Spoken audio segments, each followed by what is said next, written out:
విశాఖలో మల్కాపురంలో skill development corporation ఆధ్వర్యంలో job Mela MLA Ganababu ప్రారంభించారు. ఈ జాబ్ మేళాలో సుమారు 25 కంపెనీలు పాల్గొన్నాయి. ఈ సందర్భంగా ప్రతి 3 నెలలకోసారి జాబ్ మేళా ఏర్పాటు చేస్తామని, యువత ఈ అవకాశం సద్వినియోగం చేసుకోవాలని ఎమ్మెల్యే తెలిపారు.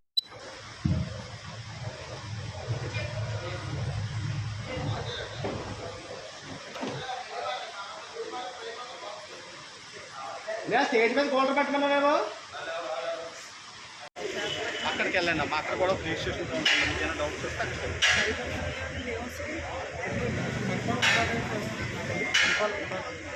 అదే మీరు అక్కడికి వెళ్ళండి.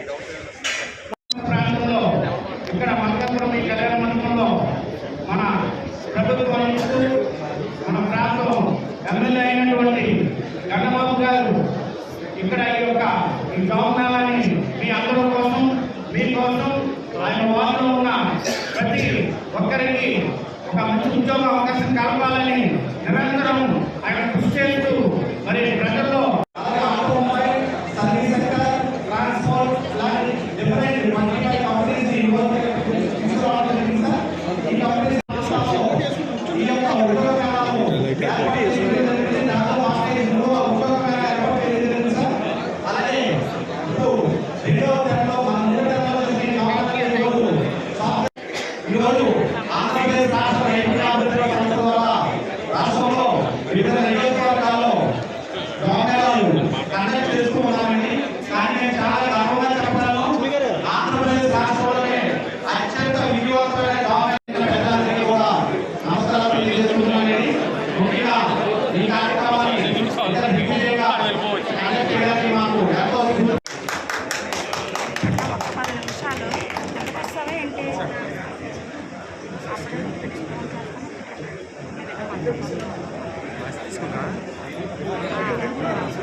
సార్ జ్యోతి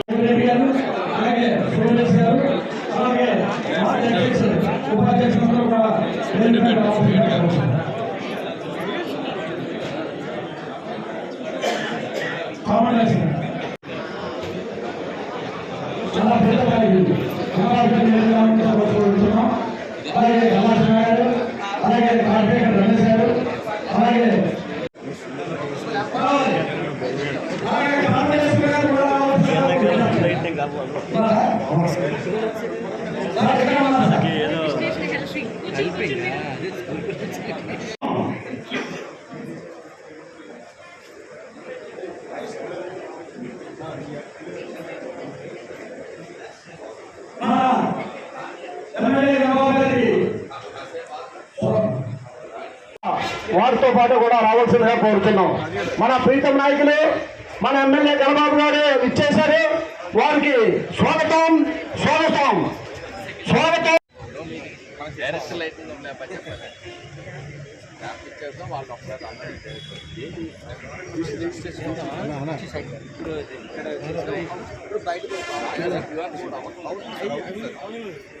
పర్వాలేదు, మీకు ఏదైనా డౌట్ ఉంటే క్లియర్గా మన వాళ్ళు మీకు అసిస్ట్ చేస్తారు. ప్రతి ఒక్కరు కూడా దయచేసి నైపుణ్యం పోర్టల్లో రిజిస్టర్ అవ్వండి.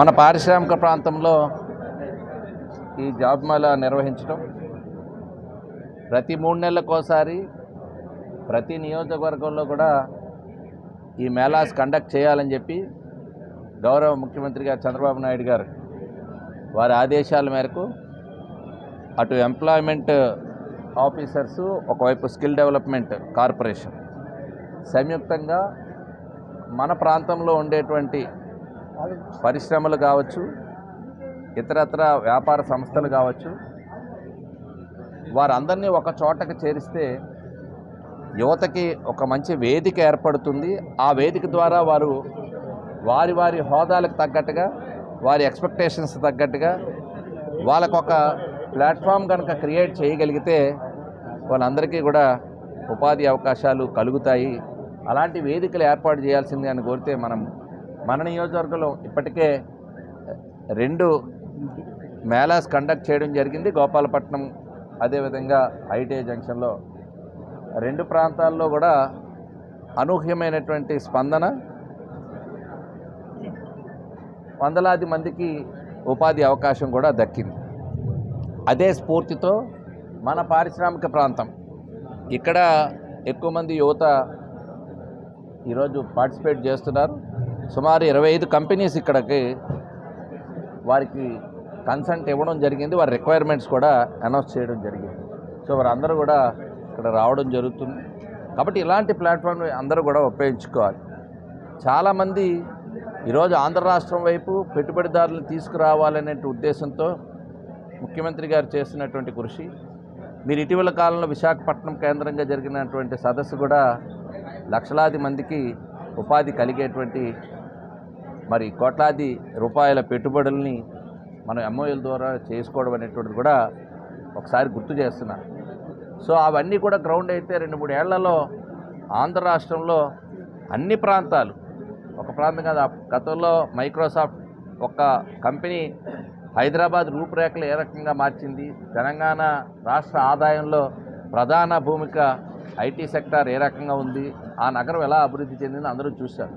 అది చంద్రబాబు నాయుడు గారి విజన్కి అద్దం పట్టే విధంగా ఈరోజు ప్రతి రాజకీయ నాయకుడు కూడా, ప్రతి పార్టీ కూడా, ప్రతి సందర్భంలో కూడా చంద్రబాబు నాయుడు గారిని హైదరాబాద్లో మరి గుర్తు చేసుకుంటాడు. ఆ రకంగా ఈరోజు ఒక విజనరీ లీడర్షిప్లో చంద్రబాబు నాయుడు గారి నాయకత్వంలో ఈరోజు ప్రతి యువకుడు కూడా డెఫినెట్గా మాకు ఉద్యోగ అవకాశాలు కలుగుతాయనేటువంటి నమ్మకం కలిగే విధంగా ఇప్పటికే అడుగులు వేస్తున్నాం. దానికి తగ్గట్టుగా ఉన్నటువంటి ఇలాంటి వాటి వల్ల ప్రతి ఒక్కరికి ఒక నమ్మకం కలుగుతుంది. సో డెఫినెట్గా ఈ వేదికను అందరినీ కూడా ఉపయోగించుకోవాల్సిందిగా కోరుతున్నాను. ఇది నిరంతర కార్యక్రమంగా కూడా గుర్తించాలని చెప్పి కోరుతున్నాను.